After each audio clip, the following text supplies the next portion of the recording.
How to auto scroll on TikTok. Hi everyone, welcome back to our channel. In today's guide video, I'll simply guide you through the steps on how you can auto scroll on TikTok, so make sure to watch the video till the very end. So if you want to basically auto scroll on TikTok, then all you have to do is simply first of all go ahead and open TikTok.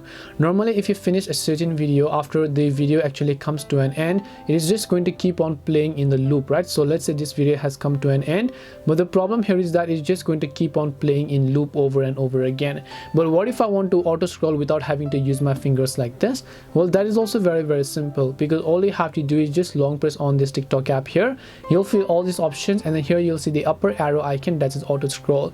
Now this is a new feature, so just make sure that you have actually went ahead and then updated it as well. So you want to make sure to update it, so long press on it, then tap the auto scroll button here. Once you auto scroll, this post will be automatically scrolled. After this post ends, it is going to move on to the next post automatically, as you can see here.